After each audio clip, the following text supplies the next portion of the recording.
Good governance is something that is very dear to my heart. And our rules and legislation in Bermuda as they pertain to governance haven't really much been updated since 1968.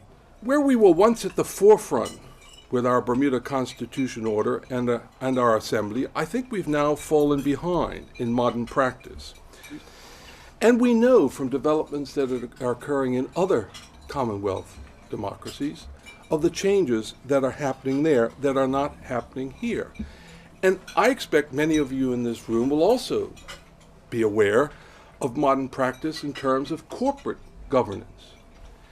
And it's, if anything else, ironic, certainly interesting, that we in the legislature are responsible sometimes for passing laws and regulations that bring about better governance for businesses in this country, or specifically accountants, lawyers, doctors, and yet politicians somehow have become exempt. We think the time has come to change and modernize Bermuda's governance. And we ought to change the way in which we conduct the business of this country, and we have a vision for the way it should be. And it's not pie in the sky, as I say. These are common features that you will find in other modern parliamentary jurisdictions. We have in our agenda for change outlined some of the things that we would like to see. One of the things we'd like to introduce is something we call integrity in public office legislation, which would create an integrity commission, which would set minimum standards for disclosure by parliamentarians in financial dealings with the government, and define corrupt practices by parliamentarians and civil servants. And it would include a code of conduct that would provide guidance, not only on terms of behavior, but in terms of financial dealings. One of the things we also want to include is the introduction of absentee balloting for any registered voter off island at election time. And we want to give, and this we think is a unique feature, the people of the country the right to petition the legislature so that matters of concern to them can be set down for discussion and debate in the House of Assembly.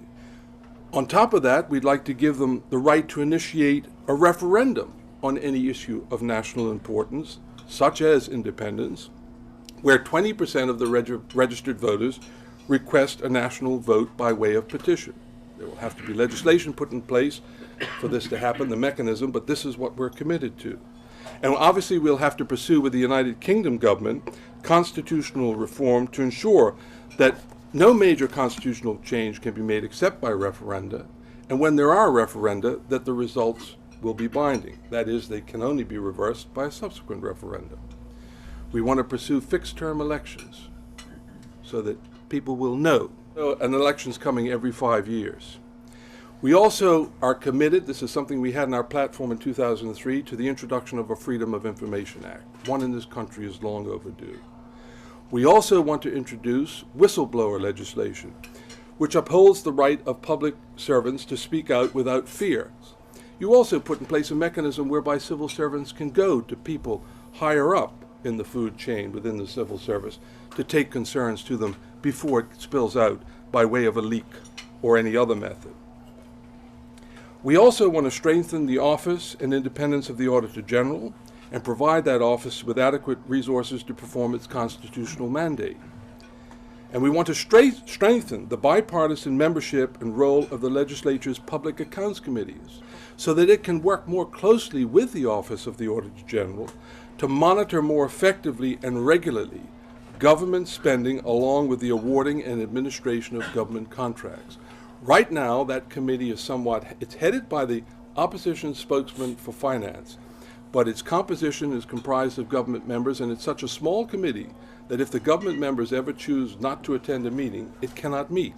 We need to expand that number so that it can never be thwarted because the government chooses not to attend.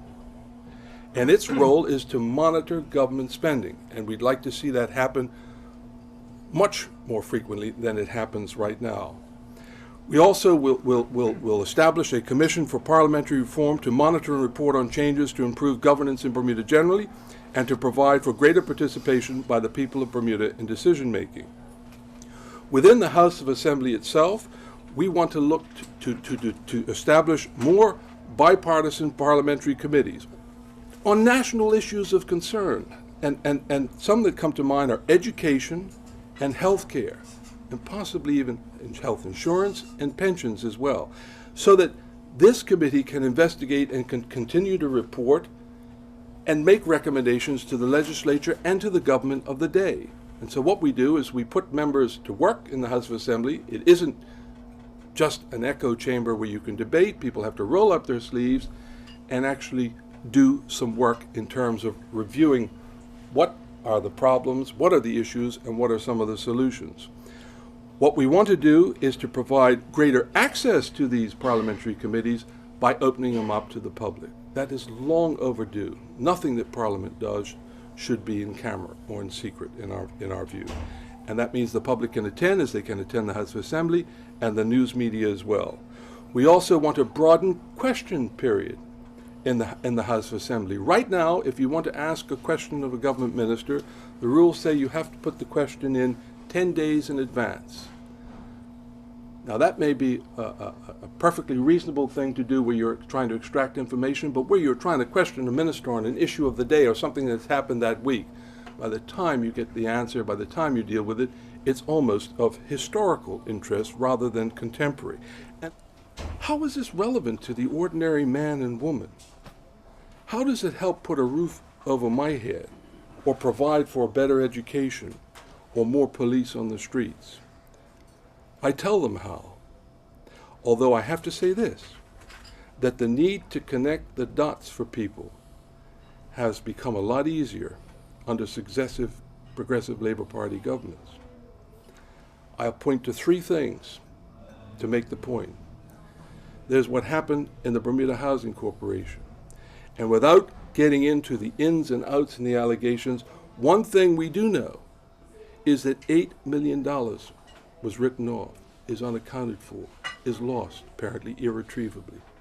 That's a large sum of money. Imagine what could be done with $8 million. Look at the construction at the Berkeley Institute and the fact that something was originally budgeted at $70 million under the late Eugene Cox. The last report we had was $126 million and still counting, because we don't know, incredibly, we don't know what the result of the arbitration was between government and proactive claiming foul, and we don't know what, if any, settlement has been made and the continuing legal fees with respect to that. And then another one that came to mind is the Sylvia Richardson facility in St. George's, which was something that was budgeted, I think, originally $7 to $12 million, and then ended up at $28 million. You might say, well, these things happen.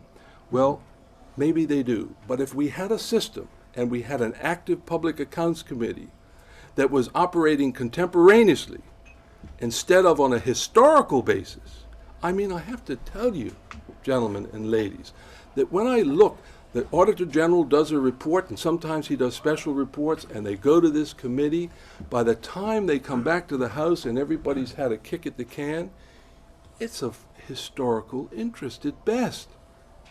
The horse is long out of the stable door, but if you had that committee on them as the contracts were being awarded so that they could be reviewed in public, so there's transparency as well as accountability, which is something that flows from transparency, I think we'd be in far better shape, and things like this could never get as far as they did without being caught or someone being able to ring the bell before things got out of hand.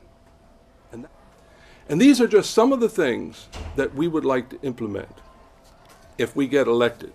You might say they're ambitious, they are, but we're committed to them. And I'm pleased to stand before you this evening to say that we are committed, and that we believe that this may not serve the Progressive Labour Party's best interest now, it may not serve the United Bermuda Party's best interest, but whose interest will be best served? The people of this country.